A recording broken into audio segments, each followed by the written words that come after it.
네, 저는 지금 컨슈머 헬스 HR 담당하고 있는 최병건이라고 합니다. 그 사실 이렇게 많은 HR 동료 선후배들이 있는 자리에서 오늘 저희 제가 그간 경험했었던 것들을 공유할 수 있게 되어서 진심으로 영광으로 생각합니다. 저는 윌리스 타우스 왓슨이라고 글로벌 컨설팅 회사에서 약간 인사 기획 쪽 업무를 하면서 인사 업무를 시작을 했었고요. 보통 일반적으로 그 얘기하시는 평가제도, 보상제도, 뭐 인사진단, 뭐 M&A 등등 해서 한 7년간 동안 다양한 회사에 한 50개 정도 회사에 프로젝트를 수행을 했습니다. 그리고 좋은 인연이 닿아서 2016년도에 그 J&J 한국의료기기 사업부의 HR 비즈니스 파트너라는 역할로 그 회사에 입사를 하게 됩니다. 2년 정도 한국에서 근무를 하고 일본에 제가 핵심 인재 개발 프로그램 개발 담당으로 파견을 갔습니다. 프로그램을 기획하고 2년 정도 운영을 했고요. 그 이후에 미국 본사의 그 월드와이드 헤드쿼터에 가서 그 파이낸스 조직의 혁신 프로젝트가 있었어요. 2년 동안 수조 원이 들어가는 프로젝트였고 거기에서 HR PMO로 코어 팀을 꾸리고 2,000여 포지션에 대해서 소싱을 하고 그거를 관리를 하고 그 업무를 마치고 2021년 한국 컨슈머 헬스로 돌아와서 근무를 하고 있습니다. 요즘 그 제약업계에서 원 오브 큰 트렌드가 그 일반 의약품이랑 전문 의약품을 많이 분사를 시키는 겁니다. 사실 그래서 존슨앤존슨도 아시는 분들은 아시겠지만 지난달을 기준으로 J&J가 갖고 있는 컨슈머 헬스 제품들은 완전히 별도 회사로 분리가 되어서 캔뷰라는 회사가 되었고요. 저는 올해 1월부터 캔뷰 놀스아시아, 홍콩, 한국, 대만 HR 총괄을 하고 있습니다. 존슨앤존슨 하면 베이비 오일 회사 아니야? 베이비 파우더 뭐 뉴트로지나 뭐 이 정도로 생각을 하시는데 J&J는 사실은 명실상부하게 글로벌에서 가장 큰 넘버원 헬스케어 회사입니다. 여러분들이 잘 아시는 컨슈머 헬스 플러스 그 코로나 백신을 포함 심혈관, 뭐 정신질환, 항암제 등등 다양한 제약 제품이 있고요. 수술 시에 쓰는 의료 도구로서의 메드텍 그 의료기기도 되게 많이 갖고 있어요. 사실은 80%의 매출은 B2B, 병원을 대상으로 나옵니다. 컨슈머 제품은 아주 조금해요. 사실 이번에 캔뷰로 진행을 하면서 더 이상 타이레놀은 그래서 J&J 제품이 아닙니다. 팜이랑 메드텍만 J&J 남았어요. 자, 그럼에도 불구하고 오늘 제가 이 얘기를 자신 있게 드릴 수 있는 이유 중에 하나는 J&J라는 회사가 137년의 역사와 15만 명의 직원을 60여 개국에서 운영을 하는 회사입니다. 엄청나게 글로벌하고 큰 회사죠. 제가 7년 동안 이 회사에 있으면서 느꼈던 건 뭐냐면 이 시간에 주는 힘은 대단하다. 이 137년의 회사가 운영이 되면 그 중간에 아주 탄탄하게 인프라가 쌓이고요. 문화가 조성이 되고 철학이 있고 그 의사결정 가치에 대한 기준들이 있습니다. 그래서 제가 가장 행복하게 느꼈던 건 이 회사에서 일을 하면서 그 내가 인사적인 결정을 할 때 되게 합리적이고 그리고 뭔가 정도의 바른 인사결정을 할 수 있다는 게 되게 좋은 경험이었고요. 두 번째로 이 회사가 글로벌리 2022년 기준으로 매출을 125조로 하는 회사입니다. 그 영업이익이 35조 정도 되고 글로벌리 전 세계 S&P 레이팅이 트리플 A인 회사가 딱 마이크로소프트랑 J&J 두 개가 있습니다. 그만큼 재무 건전성이 튼튼하고 돈이 있다는 얘기죠. 그러면 돈이 있으면 뭐가 좋습니까? 현재에도 투자를 할 수 있지만 미래에 대한 투자도 할 수 있고 사실 직원분들에 대한 투자도 많이 하는 회사라고 감히 말씀을 드리고 싶고 그런 여러 가지 이유 때문에 제가 이 회사에서 HR로 여러 영역에서 겪어왔던 그런 경험들을 좀 공유를 드리고 싶습니다. HR의 역할이 그 7년간 어떻게 변화하고 어떠한 가치를 주는 형태로 변화했는지를 제 경험을 통해서 조금 말씀을 드리고 싶습니다. 국내 회사도 이런 형태가 있겠지만 외국계는 전통적으로 3티어 모델이라고 해서 인사 운영, 비즈니스 파트너, 그리고 인사 기획이 조금 분리가 되어 있습니다.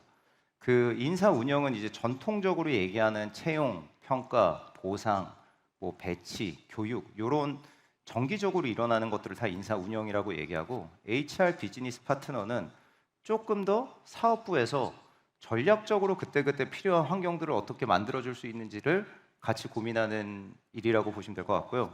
인사 기획은 보다 더 넓게 글로벌에서 우리 회사가 반드시 지켜야 하는 원칙, 직원들에게 우리가 공통적으로 제시해야 되는 일하는 방식, 어떤 제도가 중요한지 등을 결정하는 것이라고 보시면 될 것 같아요. 첫 번째는 그간 J&J HR 가치 체계가 조금 더 어떻게 변화해 왔고, 보통 다들 궁금해하시는 HR 파트너라는 게 도대체 어떤 역할을 좀 하는지를 또 말씀드리고, 마지막으로 글로벌리 어떤 환경 변화에 포커스를 맞춰서 얘기를 했으며, HR 테크놀로지가 저희 회사에서는 어떻게 구현이 되고 있고 어느 정도의 수준에 올라와 있는지를 좀 말씀드리려고 합니다. 그 2016년에 제가 조인을 했을 때 J&J가 많은 변화를 겪고 있었어요. 이제 가장 큰 변화가 뭐냐면 2013년도 정도까지는 J&J는 많은 역할과 권한을 로컬에 주고 있었습니다. 여기 보신 것처럼 로컬에서 기획도 하고 운영도 하고 로컬 HR 담당자나 이제 여러 사업부에서 많은 의사결정을 할 수 있었어요. 사실 제도도 내가 세팅하고 HR 시스템도 내가 만들고 하고 싶은 것들을 많이 할 수 있었는데, 그게 이제 2013, 14년이 돼가면서 이제 글로벌리 전략이 변하게 됩니다. 방망경영까지는 아니겠지만 이제 막 너무 많은 것들을 하고 있으니까 관리가 안 되는 거예요. 2013년 기준으로 J&J 전체 토탈 전 세계적으로 IT 시스템이 수백 개였습니다. 한 2, 300개가 넘었다 그러더라고요. 파이낸스 ERP 시스템만 80개에서 100개가 넘었습니다. 그러니까 이게 사실은 어느 정도의 관리를 위해서라도 이제 이런 것들에 대한 관리가 필요해서 중간에서 중앙 통제, 보통 센트럴라이즈를 한다고 하죠. 그런 것들을 시작을 하게 됩니다. 그때 이제 그 3티어 모델이라는 걸로 전환이 돼요. 이게 의미가 대단히 있었던 것 중에 하나는 HR 또한 어떻게 선택과 집중을 할 건지를 명확하게 해주면서 역학 관계를 바꿔준 건데, 글로벌은 가장 중요한 거에 대한 가이드라인 주고 기획을 해. 우리가 잘하는 HR 오퍼레이션은 다 리전에서 해. 그리고 로컬은 실제 비즈니스에 딱 붙어서 어떤 환경이 필요한지를 계속 고민하고 이런 것들을 만들어라고 얘기를 한 겁니다. 그럼 이게 조금 더 세부적으로 어떤 형태로 진행이 되었는지 조금 설명을 드리면, 이제 우선 가치적으로 HR 기능의 전문성에 대한 얘기를 되게 많이 했습니다. 이제 그 전에는 여기 오른쪽 밑에 보시면 이제 운영이라고 돼 있는데, 저희도 보통 다 HR 팀에서 뭐 막내가 채용도 하고 평가도 하고 이제 뭐 팀장님도 오퍼레이션도 돌리고 페이롤도 하고 이런 것들이 다 섞어서 진행이 됐으면 이때부터는 이게 완전 분리가 됩니다.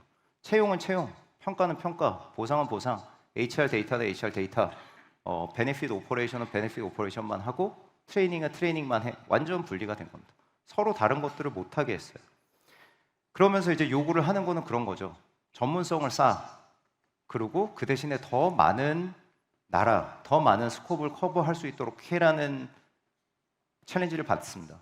자, 그러면 이제 비즈니스 파트너는 뭘 하냐? 사실 보통 조금 더 경험이 많은 분들이 이제 비즈니스 파트너라는 역할로 갔는데, 저희가 사실 여태까지 해왔던 게 채용하고 평가하고 보상하고 어떻게 그런 것들을 할지를 고민을 했는데, 갑자기 넌 이제 그런 거 하지 마. 야, 조직, 인재, 문화, 리더십 측면에서 네가 회사에 가치 제공할 수 있는 영역을 찾아봐 하면서 그 저희의 이제 존재 이유에 대한 패러다임이 완전히 바뀌었습니다. 그래서 이게 대단하게 챌린지였고, 이 부분에 대해서는 조금 더 뒤에 말씀을 드릴 수 있도록 하겠습니다.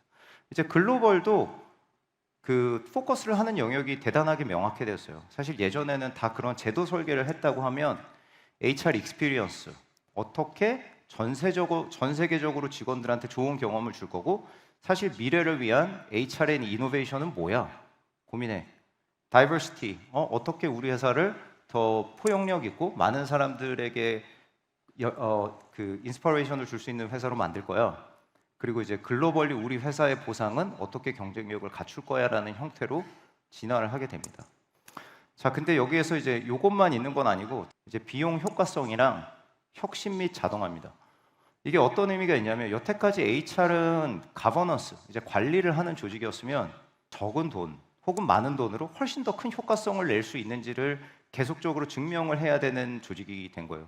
채용을 리크루트라고 간단하게 써놨지만 사실 이것들이 엄청 세분화가 됐습니다. 요즘 스킬 베이스드 HR 뭐 이런 얘기를 많이 하는데, 사실 저희 회사만 해도 소싱 다르고 채용 다르고 온보딩 하는 사람이 다 별도로 따로 구분이 됩니다. 이런 롤들은 이제 리전에 조금 더 그 비용 경쟁력이 좋은 마켓으로 많이 올라가서 리전 헙에서 운영이 되고 있고요.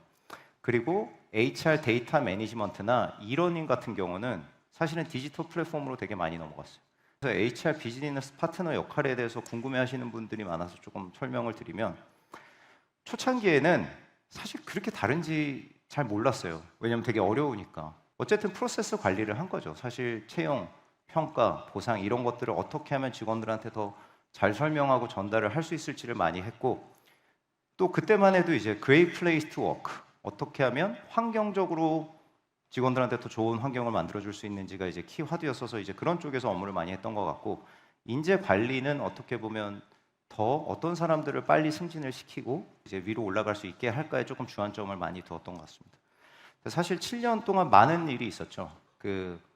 이제 J&J 기준으로 따지면 이제 보험 수가 같은 것들이 점점 더 낮아지면서 경쟁력 확보를 해야 될 필요도 있었고, 산업혁명 같은 것들이 나오면서 로보틱 서저리 같은 것도 되게 많이 들어왔어요. 그리고 코로나로 인해서 전 세계에 있는 직원들이 다 요구하는 것도 다르고 뭐가 너무 많이 다른 거예요. 결국에는 어떻게 하면 어자일 오가니제이션을 운영을 할 수 있을까에 화두가 맞춰지고, 지금 제가 생각하는 저의 업무의 영역은 좀 이렇습니다. 이제 전략적 파트너, 변화 조력자, 커리어 리더십 코치, 이렇게 세 가지 정도의 좀 영역이 맞춰져 있을 것 같은데, 이거를 조금 이해하시게 설명을 드리면, 제가 이제 6년 전에는 내가 어떻게 하면 평가를 공정하게 하고 어떻게 하면 보상을 공평하게 할까를 고민을 했다면, 요즘은 저희가 이제 3년 동안 한국 타이레놀 세일즈 비중이 40%가 올라갔어요. 근데 이제 우리 회사의 소비자 팀이 이제 비즈니스 사업이 더 복잡하기 때문에 사실 이 OTC 팀보다 규모가 훨씬 큰 거예요. 그러면은 어떻게 이 밸런스랑 사업의 비중을 적절하게 맞춰서 우리가 이동을 시켜야 되나? 이거를 조율을 해야 되나? 이제 이런 고민이 들어가는 거죠. 변화 조력자라는 거는 또 반대로 얘기하면 이제 이커머스가 저희 회사 기준으로도 예전보다 지금은 절반 정도를 저희가 이커머스로 팝니다. 딱 7년 전만 해도 거의 다 뭐 이마트, 삼성 뭐 오프라인으로 팔던 것들이 엄청나게 이마트로 많이 넘어간 거예요. 그럼 이제 제가 하는 고민은, 지금 많이 우리 회사에서 오프라인 세일즈를 하고 이쪽 영역에서 마케팅을 하고 있던 사람들한테 어떻게 하면 이커머스 스킬을 넣어주고 이 역량을 가르쳐서 그쪽으로 이동을 시킬 수가 있을까? 그러면서 회사가 전체적으로 유연해질 수 있을까를 이제 고민하는 걸 하죠. 그리고 이제 리더십이나 커리어에 관련해서도 예전보다 좀 개개인에게 어떻게 하면 의미 있는 커리어를 부여해 줄 수 있을지를 같이 고민하고, 특히 이제 리더십 코칭이라는 영역이 사실 처음에 되게 어려웠는데, 이게 이제 회사를 보면 팀장님분들부터 임원분들부터 내가 이렇게 같이 일하고 싶은 분이 있고 같이 일하고 싶지 않은 분들이 있잖아요. 그럼 이제 같이 일하고 싶은 분들의 그런 행동 양식을 어떻게 하면 많이 전파를 할 수 있는지, 사실 이 HRBP라는 역할로 넘어오면서 회사 사업에 대한 고민을 되게 많이 하게 됩니다. 사업부서만큼 사업부서를 알고 사업부서보다 사람들을 더 알아야 어떻게 플레이스먼트를 하고 이런 것들을 실제 운영할 수 있는지를 실현화할 수 있습니다. 왜냐하면 팀장님이 내 말을 듣고 이거 괜찮은데라고 생각을 하실 수가 있어야 되니까. 그리고 사실 많은 큰 조직의 리더분들은 생각보다 조직을 움직이는 걸 불편해하세요. 왜냐하면 이제 현재 지금 잘 되고 있는데 굳이 이걸 왜 건드려? 그리고 사실 사람의 뭔가 인사 권한이나 이런 거에 대해서 함부로 내가 막 해도 되는지에 대한 고민이 많으시기 때문에, 사실 제가 생각하기에는 이 HR 비즈니스의 파트너라는 역할이 특히 요즘 같은 사회에서는 되게 의미가 더더욱 있어진다고 생각합니다. 자, 마지막으로 이제 그럼 글로벌리 어떤 포커스를 가지고 조금 얘기를 하는지를 말씀을 드릴 건데, 사실 이 부분은 되게 간략하게만 터치할 거예요. 모든 회사가 비슷한 고민을 하시거든요. 다양성이랑 포용력을 어떻게 하면 넓힐 수 있을지, 그리고 디지털이랑 데이터 역량을 어떻게 하면 강화할 수 있을지를 고민을 하십니다. 그래서 이제 비슷한 내용이 많을 거라 제가 요거는 구체적으로 말씀을 드리지 않을 건데, 제가 생각하기에 그래도 J&J가 잘한다고 생각되는 부분이 한 두 가지가 있어서 그거를 조금 더 추가적으로 말씀을 드리고 싶습니다.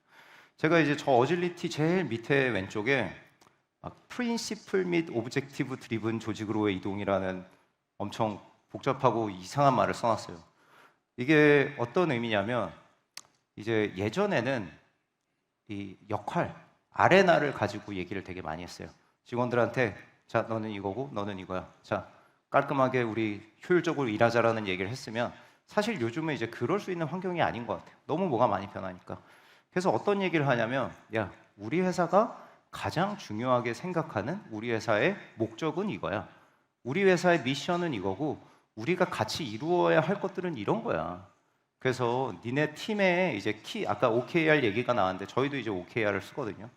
어떠한 오브젝티브를 할 건지를 주고 그 사람들이 이제 그걸 같이 고민하고 자기의 위치에서 뭘 해야 되는지를 고민해서 그게 자연스럽게 움직이기 시작하면 그게 어자일해지는 거지. 막 아레나를 계속적으로 바꿔가면서 조직을 바꾸는 형태로 이거를 운영하지는 않는 것 같아요. 두 번째로 이제 제가 이제 다양성 관련해서는 D&I 지표라는 걸 썼는데 J&J 같은 경우는 그 직원 수가 이제 150명 정도 넘는 모든 임원들에 대해서는 D&I 지표를 되게 체계화적으로 봅니다. 이제 꼭 젠더만 보는 게 아니고 이제 뭐 아프리칸 아메리칸이나 뭐 히스패닉이나 마이너리티 그룹에 대한 포션 이분들이 실제 승진을 함에 있어서 뭐 어느 정도의 포션으로 승진을 하고 있는지 매니저 이상 직원들의 여성 비율, 마이너리티 비율 이런 것들을 사실 보고 연말 성과 평가를 들어갈 때 평가만큼 중요하게 같이 얘기를 하게 됩니다. 그래서 그런 것들이 지켜지고 움직임이 있는 것 같아요. 자, 이제 마지막으로 이제 오늘의 컨셉에 맞는 HR 테크놀로지까지 이제 겨우 왔는데요. 네 가지만 말씀을 드릴게요. 우선 이제 아까 오퍼레이션 영역에서는 아까 저희가 이제 통합을 했다 그랬지 않습니까? 기본적인 데이터 플랫폼들은 이제 거의 다 통합이 됐어요. 그래서 HR 케이스들이 리전에서 많이 운영이 되고 있는데 글로벌리 지금 HR 케이스가 몇 개가 올라와 있는지 어떤 질의응답을 얼마나 많은 사람들이 하고 있는지를 한 자리에서 다 볼 수 있습니다. 그리고 이것들이 어느 단계에서 막혀 있고 어떤 HR 담당자가 이런 것들을 자주 막히거나 이런 것들을 사실 어느 정도 그 데이터 트래킹을 할 수 있어서 매니저가 가이드도 주고 이런 것들을 할 수 있는 형태가 구현이 좀 많이 되어 있어요. 두 번째는 이제 워크포스 데이터 툴인데요. 보통 HR 비즈니스 파트너들이 제일 많이 쓰는 겁니다. 그 HR ERP에 평가, 보상, 채용, 직원 몰입도 서베이 같은 거 하면 그 결과가 다 엮여져서 간단하게 말씀드리면 제가 한국 뭐 OTC 조직에 5년치 직원들의 이동, 어디로 갔고 어디로 들어왔는지 그 사람들의 몰입도의 변화, 그 팀의 스팬 이런 것들을 사실 한눈에 볼 수 있고 사실 그걸 본다는 게 아니라 그걸 가지고 이제 의사결정을 할 수 있는 정보를 주는 체계가 어느 정도 잘 마련돼 있고 이게 글로벌리 통합이 돼 있어요. 사실 그거는 예전에는 대단하게 생각지 못했고 이 중요성을 못 느꼈었는데 요즘은 반대로 그런 거에서 볼 수 있는 지표들이 되게 의미가 있더라고요. 그리고 이제 채용 데이터 분석 툴은 다들 잘 아시고 많은 회사들에서 쓰실 것 같아서 뭐 크게 차이점이 있을 것 같지는 않지만 이것도 글로벌리 플랫폼 통일이 되어 있습니다. 그래서 전 세계 지금 몇 개의 채용 케이스가 진행이 되고 있고 막 뭐 어느 단계에 있는지 이런 것들이 다 나와요. 다만 여기에서 또 J&J가 그 아까 말씀드린 다이버시티에 대한 걸 봅니다. 저희 회사는 이제 기본적으로 인터뷰 기회를 다이버스 캔디데이트한테 주라고 하는데 그런 것들이 얼마만큼 잘 되고 있는지에 대한 것들도 같이 트래킹이 됩니다. 마지막으로 이제 오늘 챗GPT만 이런 얘기 나왔는데 이제 쓰지 말라는 회사도 있는데 이게 맞냐 틀리냐 이제 많은데 저희는 챗GPT가 처음 나왔을 때 약간 내부적으로 글로벌 콘테스트를 했습니다. 자, HR에서 챗GPT 통해 가지고 이걸 써서 개선할 수 있는 거 다 갖고 와봐. 되는 거 있으면 하자. 그래서 이런 형태로 진행이 돼서 우호적이라는 정도만 말씀을 드리고 싶습니다. 그래서 이제 그 HR 테크놀로지가 전체적으로는 글로벌라이제이션 세 가지 띠을 갖고 있는데 전 세계적으로 쓰여야 되고 심플리피케이션 모두가 이해할 수 있게 쉬워야 되고 스탠더다이제이션 나라나 사업부와 상관없이 이게 다 기본적인 동일한 원칙을 가지고 운영이 된다라는 것 가지고 이렇게 만들어졌다고 보시면 될 것 같습니다. 제가 어렵고 복잡한 얘기를 조금 막 빨리 해서 얼마만큼 전달이 잘 될지는 모르겠습니다만 이제 사실 오늘 드리고 싶은 거는 제가 HR을 한 경험으로서 많은 분들도 비슷한 형태로 저희가 어떻게 하면 지금 즉각적으로 가치를 제공하면서도 미래에 대한 준비를 균형적으로 할 수 있을지를 많이 고민을 하고 계실 것 같아요. 그래서 이제 저도 그러한 단계를 여러분들과 같이 밟는 중이고 오늘 제가 공유를 드린 내용이 그래도 여러분들이 HR을 고민하고 생각을 하시는 데 조금이라도 도움이 됐으면 하는 마음입니다. 감사합니다.